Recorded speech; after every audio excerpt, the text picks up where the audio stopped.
5 months have passed since I spoke to the British nation and empire on the broadcast. In wartime, there's a lot to be said for the motto, deeds, not words. All the same, it is a good thing to look around from time to time and take stock. And certainly our affairs have prospered in several directions during these last 4 or 5 months, far better than most of us would have ventured to hope. We stood our ground and faced the two dictators in the hour of what seemed their overwhelming triumph. And we have shown ourselves capable, so far, of standing up against them alone. After the defeat of the German Air Force by our fighters in August and September, Herr Hitler did not dare attempt the invasion of this island, although he had every need to do so, and although he had made vast preparations. Baffled in this grandiose project, he sought to break the spirit of the British nation by the bombing first of London and afterwards of our great cities.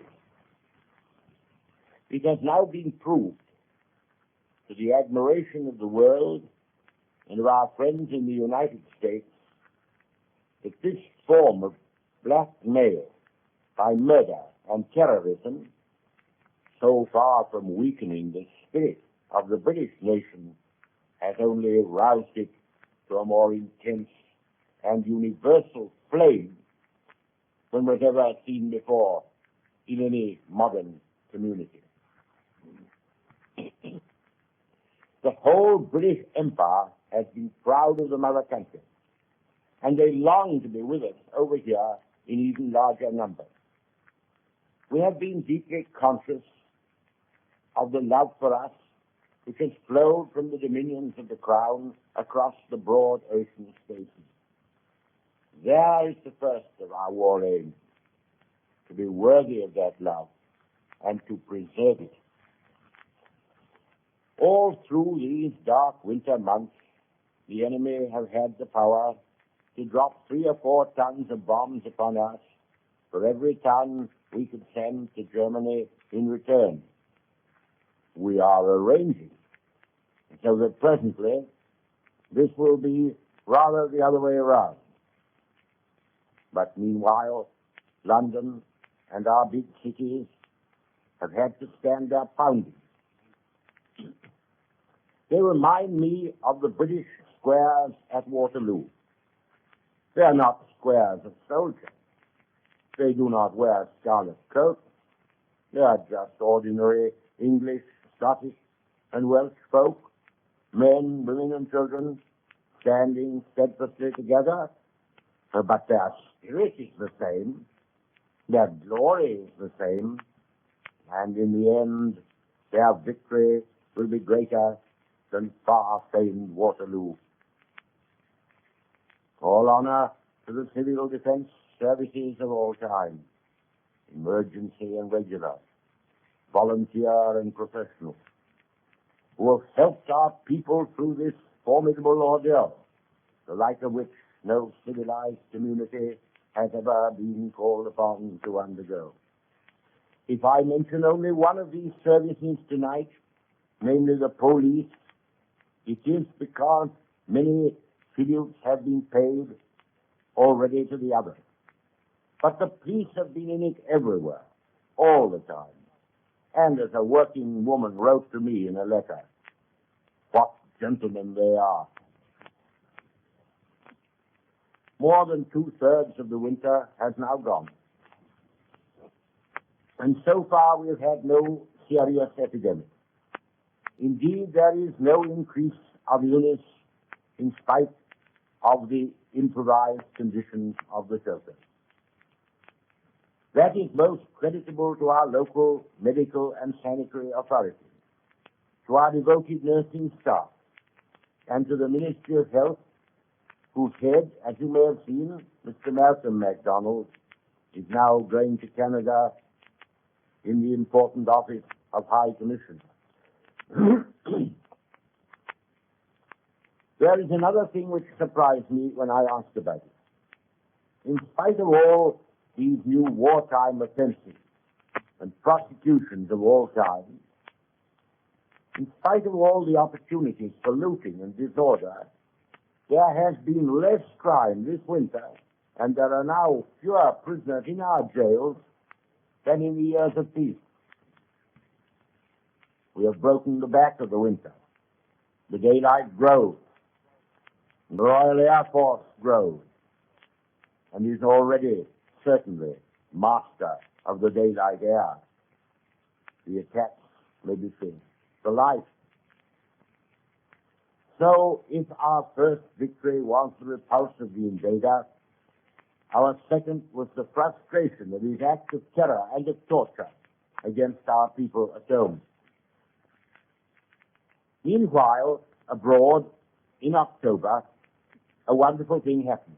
Haters, the crafty, cold-blooded, black-hearted Italian, who had thought to gain an empire on the cheap by stabbing fallen France in the back, he got into trouble.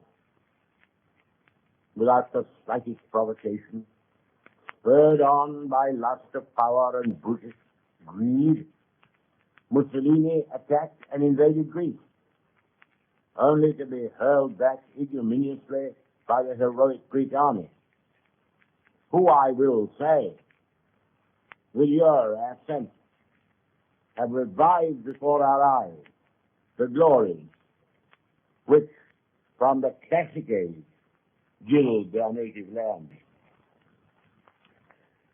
While Senior Mussolini was writhing and smarting under the Greek lash in Albania, Generals Wavell and Wilson, who were charged with the defense of Egypt and of the Suez Canal in accordance with our treaty obligations, whose task seemed at one time so difficult,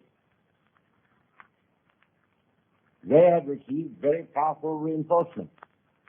Reinforcements of men, cannon, equipment, and above all tanks, which we had sent from our islands in spite of the invasion threat. And large numbers of troops from India, Australia, and New Zealand had also reached them. Forthwith began that series of victories in Libya, which have broken irretrievably the Italian military power on the African continent. We have all been entertained, and I trust edified, by the exposure and humiliation of another of what Byron called those pagod things of sabres sway, with fronts of brass and feet of clay.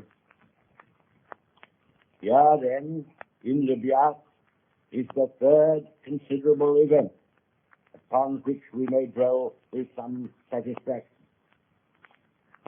It is just exactly 2 months ago, to a day, that I was waiting anxiously, but also eagerly, for the news of the great counterstroke which had been planned against the Italian invaders of Egypt. The secret had been well kept. The preparations had been well made. But to leap across those 70 miles of desert and attack an army of 10 or 11 divisions equipped with all the appliances of modern war, who had been fortifying themselves for 3 months, that was a most hazardous adventure. When the brilliant decisive victory at Sidi Barrani, with its tens of thousands of prisoners, proved that we had quality, maneuvering power, and weapons superior to the enemy, who had boasted so much of his virility and his military virtues, it was evident that all the other Italian forces in eastern Libya were in great danger. they could not easily beat a retreat along the coastal road without running the risk of being caught in the open by our armored divisions and brigades ranging far out into the desert in tremendous swoops and scoops. They had to expose themselves to being attacked piecemeal. General Wavell, nay, all our leaders, and all their live, active, ardent men, British, Australian, Indian, in the Imperial Army, saw their opportunity. At that time, I ventured to draw General Wavell's attention to the 7th chapter of the Gospel of St. Matthew, at the 7th verse, where, as you all know, or ought to know, it is written, "Ask and it shall be given. Seek and ye shall find. Knock and it shall be opened unto you." The army of the Nile has asked and it was given. They sought and they have found. They knocked and it has been opened unto them. In barely 8 weeks, by a campaign which will long be studied as a model of the military art, an advance of over 400 miles has been made. The whole Italian army in the east of Libya, which was reputed to exceed 150,000 men, has been captured or destroyed. The entire province of Cyrenaica, nearly as big as England and Wales, has been conquered.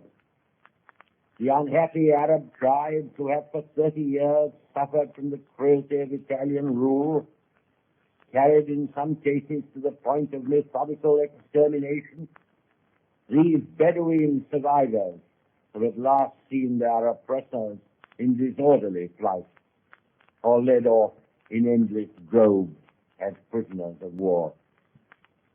Egypt and the Suez Canal are safe, and the port, the base, and the airfields of Benghazi constitute a strategic point of high consequence to the whole of the war in the eastern Mediterranean.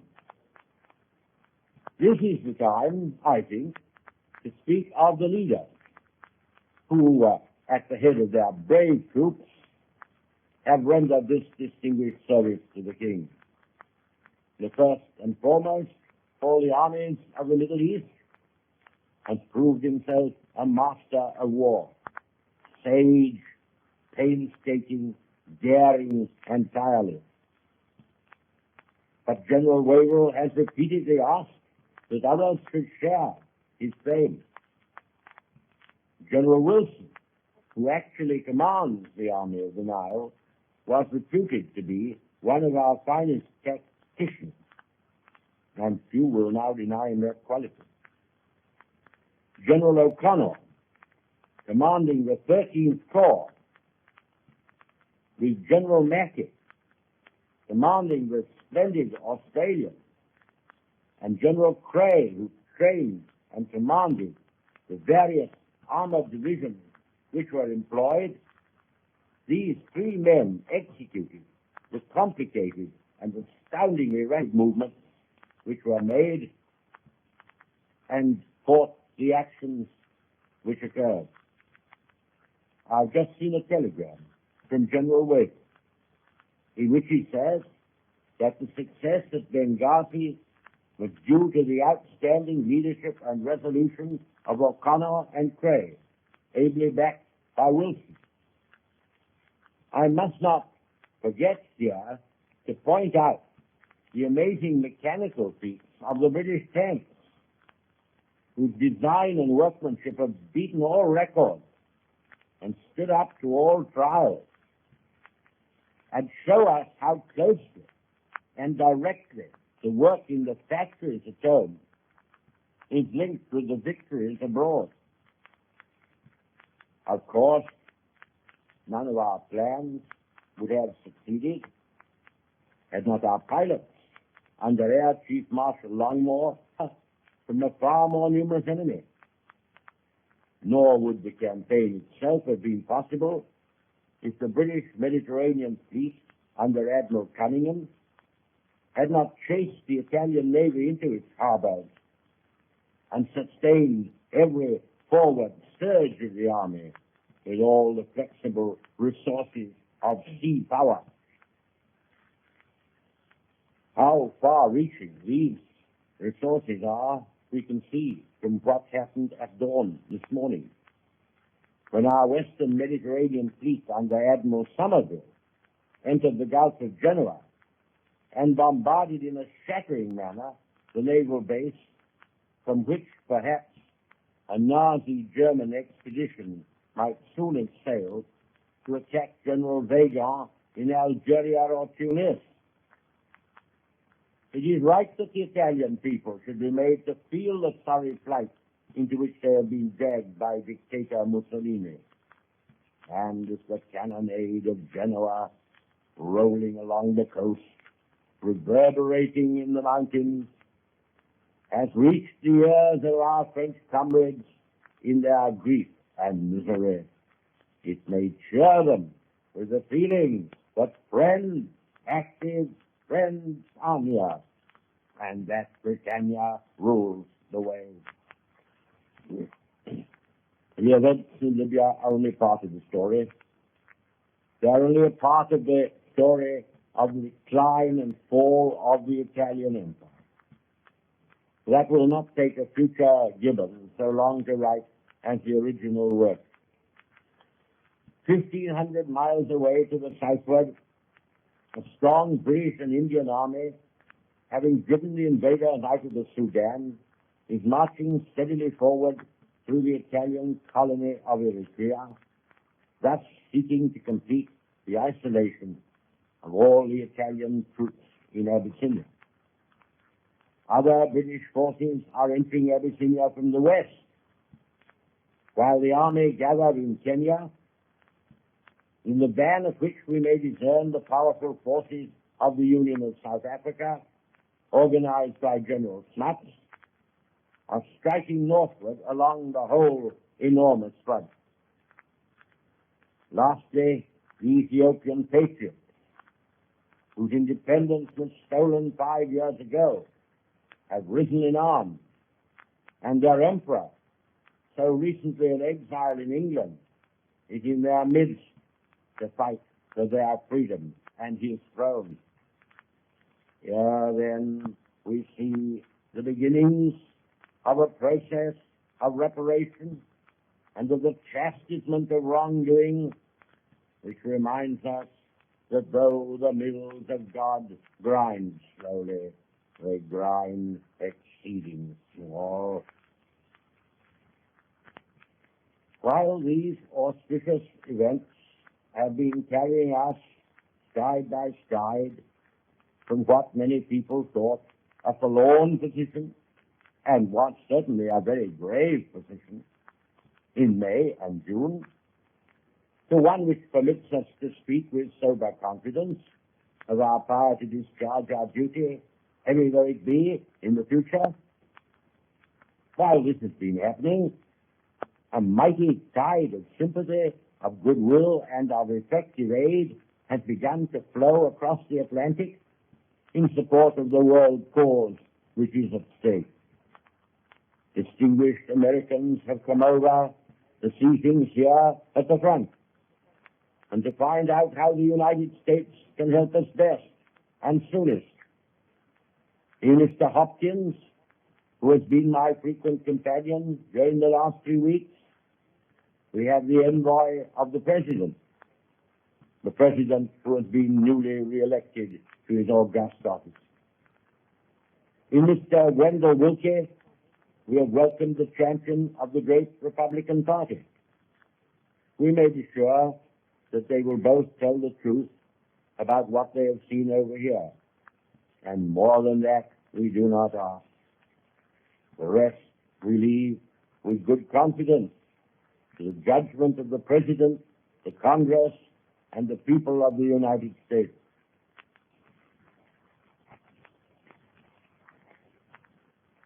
I have been so very careful since I have been Prime Minister not to encourage false hopes or prophesy smooth and easy things. And yet the tale that I have to tell today is one which must justly and rightly give us cause for deep thankfulness, and also, I think, for strong comfort and even rejoicing. But now I must dwell upon the more serious, darker, and more dangerous aspects of the vast scene of the war. We must all of us have been asking ourselves, what is that wicked man whose crime-stained regime and system are at bay and in the toils? What has he been preparing during these winter months? What new devilry is he planning? What new small country will he overrun or strike down? What fresh form of assault will he make upon our island home and fortress, which, let there be no mistake about it, is all that stands between him and the domination of the world? We may be sure that the war is soon going to enter upon a phase of greater violence.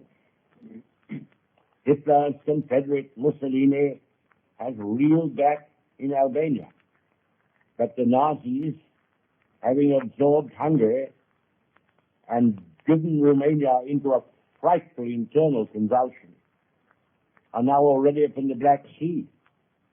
A considerable German army and air force is being built up in Romania, and its forward tentacles have already penetrated Bulgaria.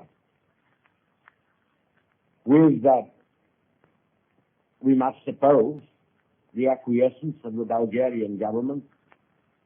Airfields are being occupied by German ground personnel numbering thousands, so as to enable the German Air Force to come into action from Bulgaria. Many preparations have been made for the movement of German troops into or through Bulgaria, and perhaps this southward movement has already begun. We saw what happened last May in the Low Countries, how they hoped for the best, how they clung to their neutrality.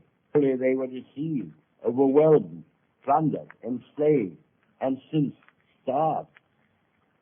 We know how we and the French suffered when at the last moment, at the urgent, belated appeal of the King of the Belgians, we went to his aid. Of course, if all the Balkan people stood together and acted together, aided by Britain and by Turkey, it would be many months before a German army and air force of sufficient strength to overcome them could be assembled in the southeast of Europe. And in those months, much might happen. Much will certainly happen as American aid becomes effective, as our air power grows, as we become a well-armed nation, and as our armies in the East increase in strength.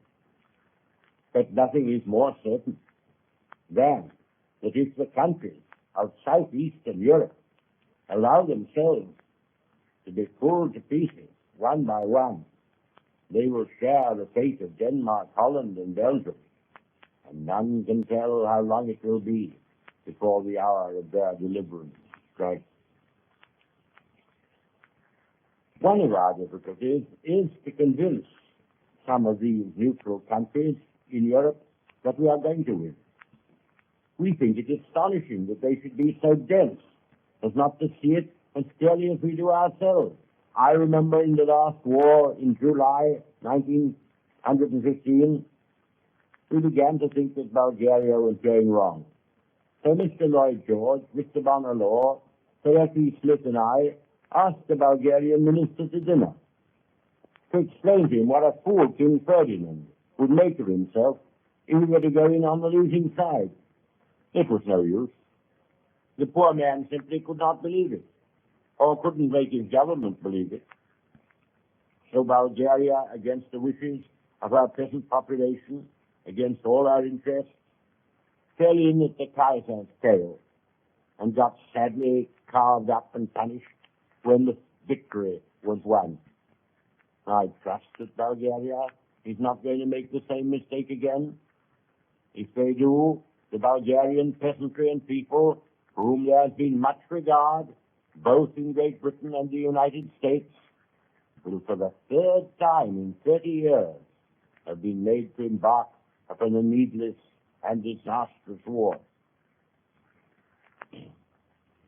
In the central Mediterranean, the Italian quisling, who is called Mussolini, and the French quisling, commonly called Laval, are both in their different ways trying to make their countries into doormats for Hitler and his new order, in the hopes of being able to keep or get the Nazi Gestapo and Prussian bayonets to enforce their rule upon their fellow countrymen.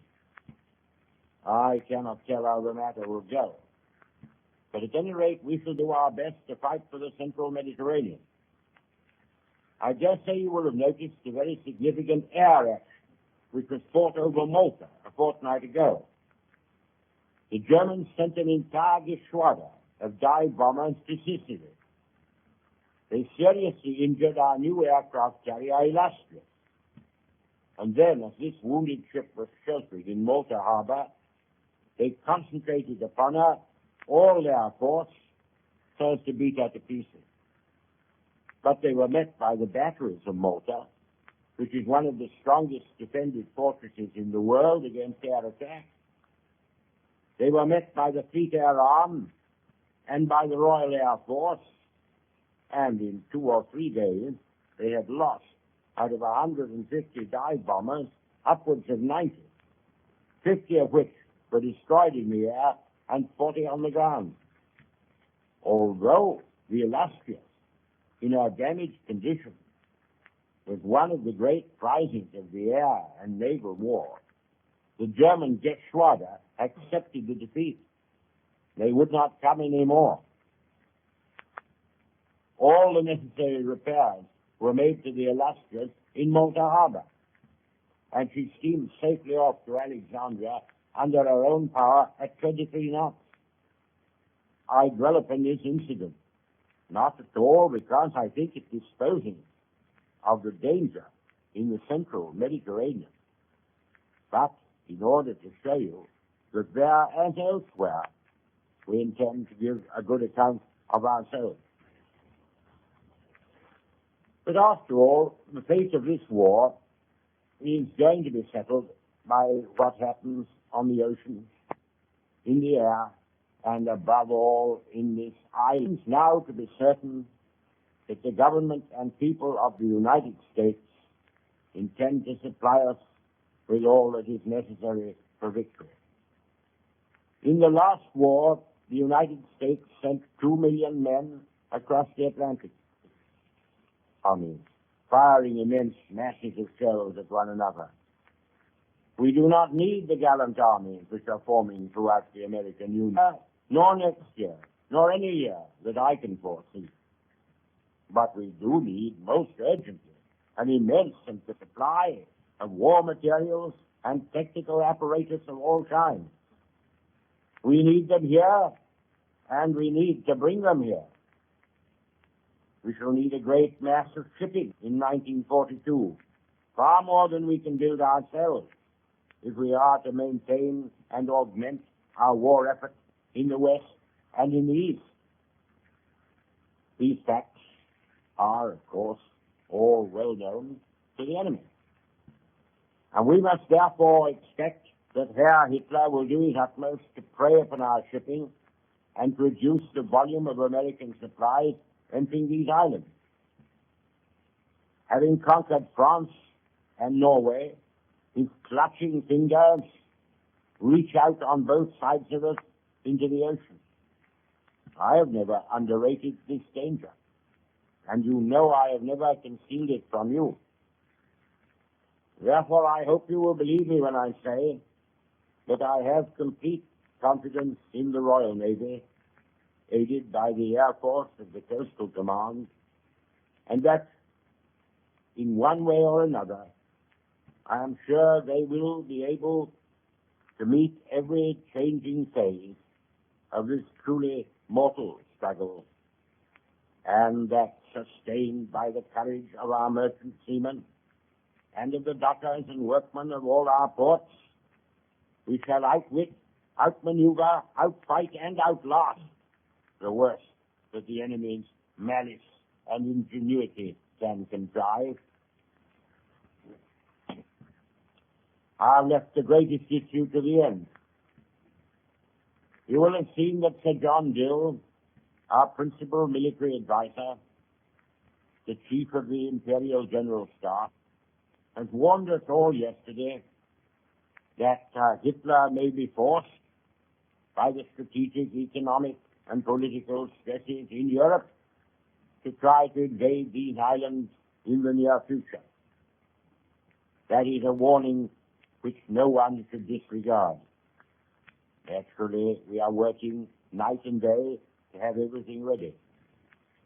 Of course, we are far stronger than we ever were before, incomparably stronger than we were in July, August, and September. Our Navy is more powerful. Our flotillas are more numerous. We are far stronger, actually and relatively, in the air above these islands than we were when our fighter command beat off and beat down the Nazi attack last autumn.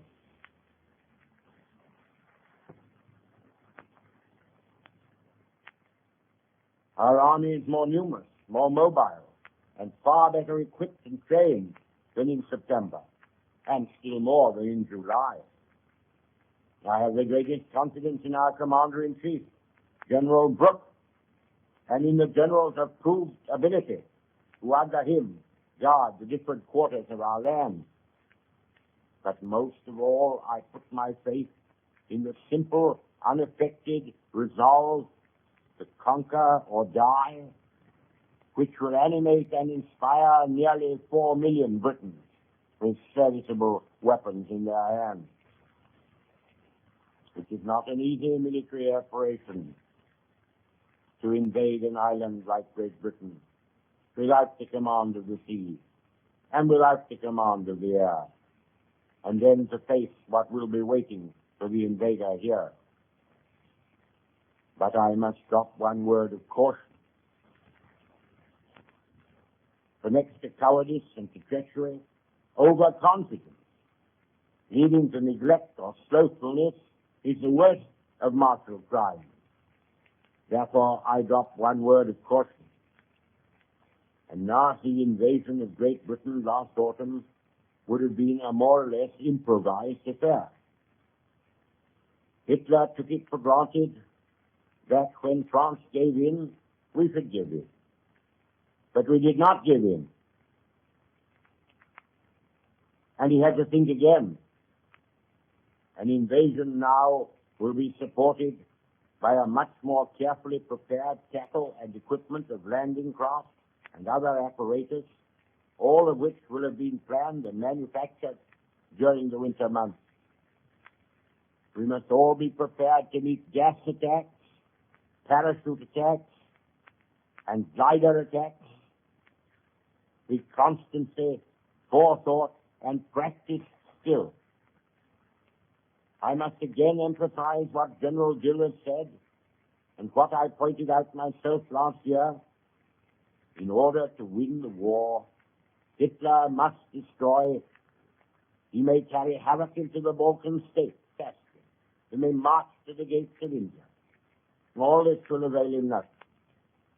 He may spread proud and once happy countries he is now holding down by brute force and vile intrigue, are learning to hate the Prussian yoke and the Nazi as nothing has ever been hated so fiercely and so widely among men before.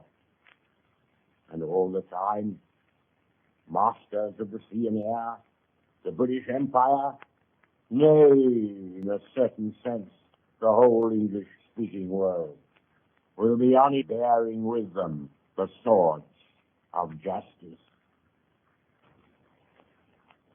The other day, President Roosevelt gave his opponent in the late presidential election, a letter of introduction to me.